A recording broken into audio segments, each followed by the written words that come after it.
They kicked me out, saying good luck surviving without US. I used their Wi-Fi from my car to build a tech startup. 2 years later, when they needed investors for their failing business. They didn't know I owned the company. You want to do what? My father's voice echoed through our pristine suburban kitchen, making the designer light fixtures tremble. His face, already red from his third scotch of the evening, darkened to an alarming shade of purple. I want to start a software company, I repeated, trying to keep my voice steady. I've already developed a prototype. It's a platform that helps small businesses. Absolutely not. He slammed his glass down. We didn't pay for your Stanford degree, so you could waste your life on some pipe dream. You're joining the family business. End of discussion. I looked at my mother, hoping for support. She sat perfectly still at our marble island, maintaining her usual careful distance from conflict. The diamond tennis bracelet I'd given her for Christmas, bought with my savings from secret freelance coding jobs, glinted on her wrist. Mom, I tried.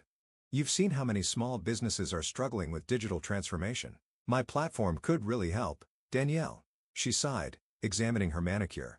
Your father's right. This tech obsession of yours, it's not practical. Norton Industries needs you. The company's been in the family for 3 generations. What they really meant was that Norton Industries, our family's industrial supply business, was failing. They needed my programming skills to modernize their outdated systems to help them compete in a rapidly digitizing market. But I had bigger dreams. I'm not asking for money, I said. I have savings. I just need some time to time. My father barked out a laugh. You want time to play with computers while real businesses are at stake? While your sister is already making partner at her law firm? Ah, yes, my perfect older sister, Sophia. Harvard Law, youngest partner in her firm's history, married to a surgeon. The standard against which all my failures were measured. This isn't playing, I insisted. I've already got interest from potential clients. Small businesses need affordable software solutions, and the big tech companies aren't serving them. My platform cold. The glass shattered against the wall inches from my head. Enough, my father roared, whiskey dripping down the expensive wallpaper. You have a choice. Join Norton Industries on Monday or get out. See how long you last without our support? My mother flinched at the noise, but said nothing. She never did. I looked at them both, my father trembling with rage, my mother avoiding my eyes, and made the decision that would change everything. I choose out. What? I'm leaving. I stood up, surprisingly calm. Good luck modernizing Norton Industries without me. You ungrateful. My father started toward me, but I was already heading upstairs. I had known this moment might come. My backpack was already packed with essentials, laptop, portable hard drive, 2 changes of clothes. My important documents were safely stored in a safety deposit box. Most of my savings were in an account my parents couldn't access. You have 1 hour. My father shouted up the stairs. Then I want you out of this house. I grabbed my emergency bag, my favorite hoodie, and took one last look at my childhood bedroom. The wall still displayed my coding competition medals, science fair awards, the framed article about the app I developed in high school that had caught Stanford's attention. My phone buzzed. A text from my best friend, Marcus. Operation Escape still on. Happening now. I typed back. Plan B initiated. Marcus and I had gamed out this scenario months ago when I first decided to pursue my startup dreams. He had a small apartment above his family's restaurant where I could crash until I got on my feet. As I headed for the door, my mother finally spoke. Daniel, please be reasonable. Your father only wants what's best. No. I cut her off. He wants what's best for Norton Industries. There's a difference. I walked out without looking back. The first night in my car was surreal. I'd parked on a quiet street 2 blocks from my parents' house, close enough to maintain a strong connection to their high-speed Wi-Fi network, which I had installed and secured myself far enough that they wouldn't spot me. My laptop glowed in the darkness as I continued coding, the familiar rhythm of keystrokes drowning out the voice in my head that whispered I was making a huge mistake. You sure about this? Marcus asked when he brought me dinner, his mother's incredible pad thai. My couch is still available. I shook my head, showing him my workspace, laptop, mobile hotspot for backup internet, power bank for emergencies. I need to stay mobile for now. Can't risk them finding me and trying to force me back. He peered at my screen. What exactly are you building? I pulled up my prototype's interface. I call it Smart Start. It's an all-in-one digital platform for small businesses. Point of sale, inventory management, customer relationships, online presence, everything they need to compete in today's market, but simplified and affordable.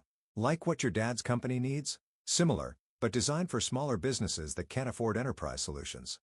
I thought of all the local shops I'd seen struggle and fail because they couldn't keep up with digital transformation. There's a huge market being ignored by big tech. Marcus nodded slowly. His family's restaurant still used paper order tickets and a cash register from the 1990s. How long until it's ready? Basic version? 2 months. I've got most of the core functions working. Just need to polish the interface and add some features. What I didn't tell him was that I was also secretly documenting everything wrong with Norton Industries systems. Every vulnerability, every inefficiency, every missed opportunity for digital innovation, not out of spite, but because I knew that someday, they'd need exactly what I was building. They just didn't know it yet. Life settled into a strange routine. During the day, I'd work from various coffee shops, buying the minimum necessary to justify using their space and Wi-Fi. At night, I'd park near my parents' house using their high-speed connection to upload code and run complex tests. I lived on protein bars, coffee, and Marcus's family's leftovers, showered at a cheap gym membership, learned which parking lots were safe to sleep in and which to avoid. It wasn't comfortable, but it was productive, without distractions, without my father's constant criticism, or my mother's passive disappointment. I could focus entirely on building SmartStart. One week in, my sister Sophia tried to intervene. "This is ridiculous, Daniel," she said when she tracked me down at my usual coffee shop. "You're living in your car to prove what? That you can be as stubborn as Dad." I didn't look up from my coding. "I'm building something important. You're throwing away a guaranteed future with the family business." "The family business is dying," I said bluntly. "Dad's too proud to admit it, but their systems are ancient, their processes are inefficient, and their competitors are eating them alive." "Then help fix it." I finally met her eyes. "That's exactly what I'm doing, just not the way they want." She left in frustration, but not before leaving a thick envelope on my table. Inside was $5,000 in cash with a note. "Don't be an idiot. Come home." I used the money to buy a better laptop and upgrade my development tools. The breakthrough came in month 2. I've been approached by several small businesses interested in beta testing, SmartStart, a local bookstore, a family-owned hardware store, a growing food truck business, all struggling with exactly the problems my platform was designed to solve. "This is exactly what we need," the bookstore owner said after I demonstrated the inventory management system. "QuickBooks is too complicated, and the custom solutions are too expensive." "How much would this cost?" I quoted a price that made her eyes light up. "Deliberately lower than market rate, designed to build word of mouth." By month 3, I had paying customers. Small amounts, but steady income. Enough to rent a tiny studio apartment, though I kept it off the lease to stay under my parents' radar. Then came the call that changed everything. "Is this Daniel Norton?" The voice was professional, authoritative. "Yes? This is Charles Widener from Tech Fund Ventures. We've been hearing interesting things about your SmartStart platform."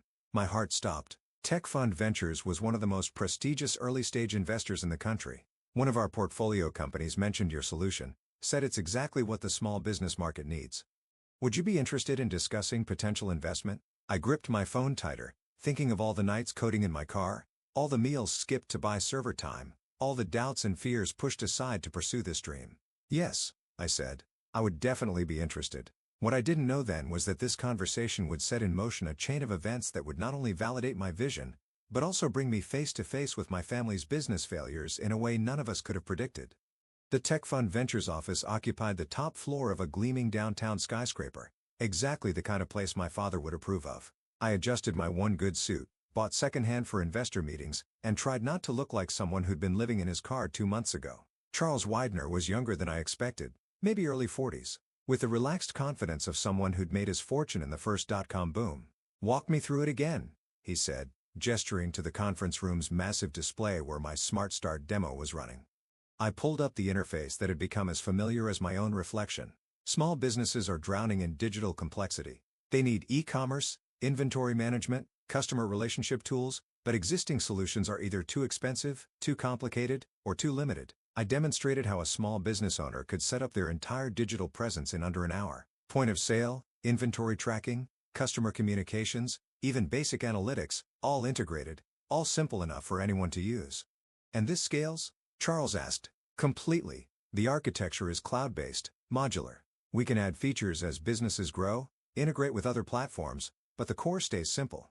He nodded slowly. "And your current users? 28 paying customers, all from word of mouth. 0 churn rate.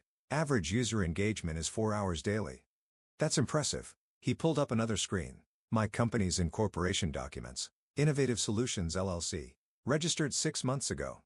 "Yes, all self-funded so far." He studied me carefully. "You're Jonathan Norton's son." My heart skipped. "You know my father." Norton Industries was one of my first investments back in the day before your father bought out the minority shareholders. His expression turned thoughtful. They're having trouble adapting to digital markets, I hear. I kept my face neutral. I wouldn't know. I'm not involved with Norton Industries. Interesting. He tapped his tablet, and a new document appeared on the screen. We'd like to offer you seed funding.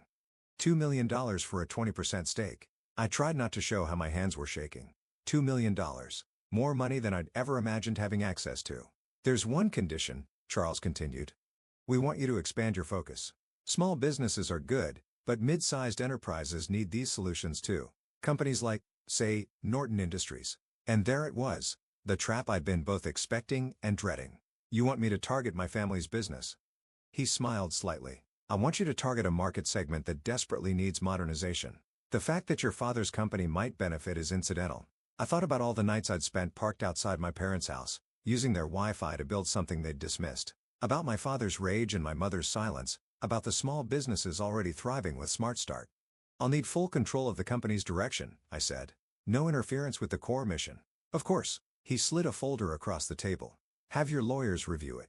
But Daniel? Don't wait too long. This market won't stay open forever. I signed the deal 3 days later after my sister Sophia, still a better lawyer than she knew, reviewed every clause. You're really doing this, she said, handing back the marked-up documents. Going directly against Dad's business. I'm building something that could save his business, I corrected, if he's willing to see it. She shook her head. You know he won't. Not coming from you. She was right, of course, but I had a plan for that too. The next 6 months were a blur of scaling up. I rented real office space, a converted warehouse that would have given my mother a heart attack, hired developers, designers, sales staff. Marcus came on as head of customer success, his experience with small business owners proving invaluable. SmartStart grew faster than even Charles had predicted. Word spread through business communities about the platform that actually delivered on its promises. Our user base exploded from dozens to hundreds, then thousands. Then came the article that changed everything. Digital David versus Goliath. How SmartStart is disrupting enterprise software. The tech press had finally noticed us.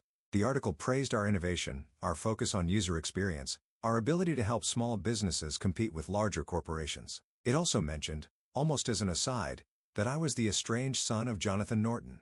My phone rang minutes after the article went live. Sophia, Dad's furious, she said without preamble. He's calling an emergency board meeting. Why? SmartStart isn't competing with Norton Industries. No, but 3 of their biggest customers just announced they're switching to your platform. I sat back stunned. We've been so focused on small businesses. I hadn't noticed the mid-sized companies starting to adopt SmartStart. There's more, Sophia continued. Their latest quarterly numbers, they're bad, Daniel. Really bad. The board is talking about forcing Dad out if he doesn't modernize their systems. I pulled up Norton Industries' public financial reports. The numbers were worse than I'd imagined. Their stock had dropped 40% in 6 months. Customer churn was accelerating. Their ancient software systems were literally driving them toward bankruptcy. They need help, I said quietly. They need you, she corrected. But you know Dad will never admit it. I thought about Charles Wagner's words about targeting mid-sized enterprises, about all the features we built into SmartStart that could save companies exactly like Norton Industries. Maybe, I said slowly. They don't need to know it's me. That night, I called an emergency meeting of my own team. We're launching Enterprise Solutions, I announced, pulling up the prototype I'd been quietly developing. A new division focused on larger businesses built on the SmartStart framework, but with additional features for complex operations. Marcus frowned. I thought we were staying focused on small business. We are, but there's a whole segment of mid-sized companies being crushed between small business agility and big corporation resources. They need what we've built. I didn't mention that every feature in Enterprise Solutions had been designed specifically to solve Norton Industries' problems, that I'd spent months analyzing their weaknesses, building solutions for issues they didn't even know they had yet. The team worked around the clock for weeks. We launched Enterprise Solutions under a new brand through a subsidiary company that couldn't be easily traced back to me. The marketing targeted companies exactly like Norton Industries, established businesses struggling with digital transformation. Then we waited. It didn't take long.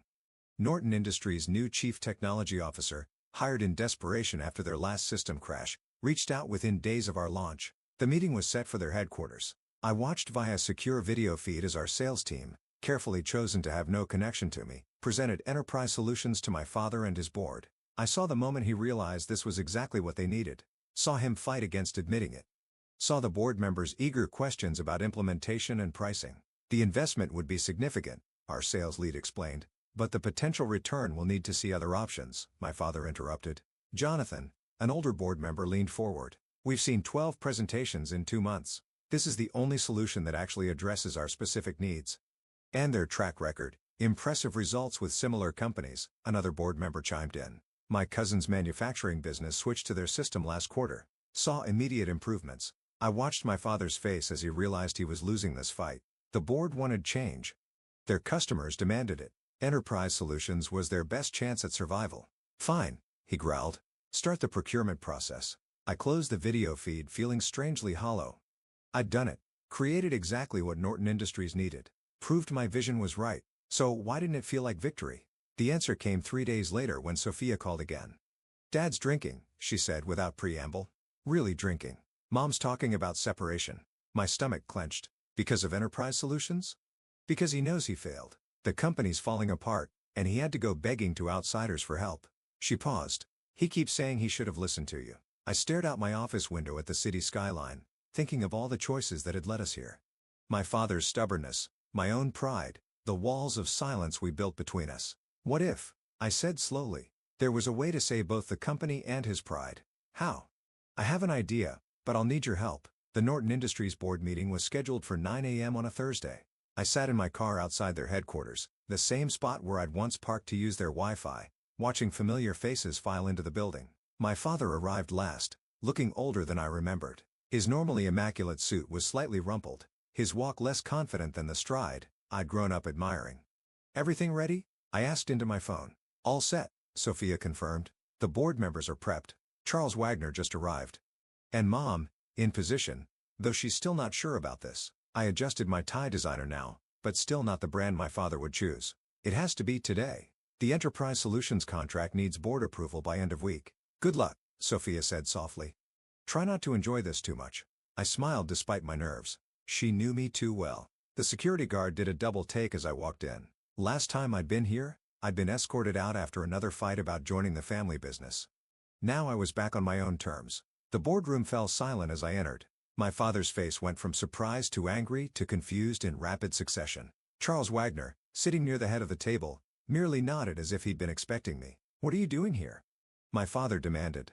I'm here to discuss the Enterprise Solutions contract, I said calmly, placing my laptop on the table. This is a closed board meeting. Security. Actually, Charles interrupted smoothly, Mr. Norton is here at my request. As the majority investor in Enterprise Solutions, I believe his input is crucial to this discussion. My father's face went pale. You? What? I connected my laptop to the display screen, pulling up a familiar interface, but not Enterprise Solutions. Instead, I showed them the original Smart Start dashboard, complete with my earliest notes and sketches. I started building this the day you kicked me out, I explained. Using your Wi-Fi. Actually, since I was living in my car at the time, the board members shifted uncomfortably. My mother, sitting quietly in her usual corner seat, finally looked directly at me. Smart Start grew faster than anyone expected. I continued. Small businesses loved it because it solved real problems simply and affordably. But I knew larger companies needed similar solutions. I switched to the Enterprise Solutions interface. Every feature in this system was designed specifically to address Norton Industries' challenges. The inventory management, the customer tracking, the integration capabilities, all built based on intimate knowledge of what this company needs. You've been spying on us? My father's voice shook with rage. No. I've been trying to save your company. The same company you wanted me to join, but only on your terms. Charles Wagner cleared his throat. The board has reviewed Mr. Norton's proposal. Enterprise Solutions isn't just a software platform. It's a potential merger opportunity. My father's head snapped up. Merger? I pulled up new slides. The detailed merger proposal I'd spent weeks preparing. Smart Start Technology would acquire a controlling interest in Norton Industries, I explained. But the Norton name stays. The legacy business continues, enhanced by modern technology. And the current CEO transitions to Chairman Emeritus, focusing on strategic partnerships rather than day-to-day operations. The room was absolutely silent. You want to buy my company? My father whispered. I want to save it, I corrected. Transform it into something that honors its history while embracing the future. But it has to happen now before the market completely passes you by. My mother spoke for the first time. Jonathan. Listen to him. He turned to her, startled. In 30 years of board meetings, she'd never spoken up. I've seen what Daniel built, she continued, what he sacrificed to build it. This isn't about winning or losing. It's about family. Family? He barked out a laugh. He abandoned the family business. No, I said quietly. I found a different way to support it. Every feature, every innovation in enterprise solutions was designed with Norton Industries in mind. Because despite everything, I never stopped believing in what this company could be. I walked over to his chair, pulled up one more document on my tablet. My original business plan written in my car that first night after being kicked out. The title read, Project Phoenix, Modernizing Norton Industries Through Independent Innovation. You. He stared at the document, recognition dawning. This was your plan all along. Plan B. Actually, Plan A was convincing you to modernize from within. But you aren't ready to listen then. Charles Widener stood up. The board needs to vote on this merger proposal by end of day. I suggest we take a brief recess to process this information. People filed out, leaving me alone with my father.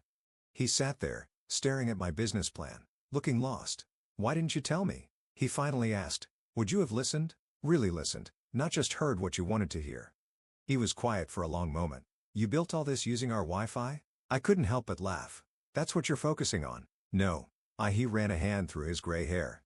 I'm trying to understand how my son went from living in his car to offering to buy my company in less than 2 years. The same way you built this company, by seeing an opportunity everyone else missed, by working harder than anyone thought possible, by believing in something bigger than myself. He nodded slowly.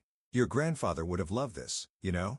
He always said the best business lessons come from proving the skeptics wrong. I learned that from you, actually. All those stories about how you built Norton Industries, how you proved everyone wrong who said it would fail. I sat down next to him. I just did it my way instead of yours.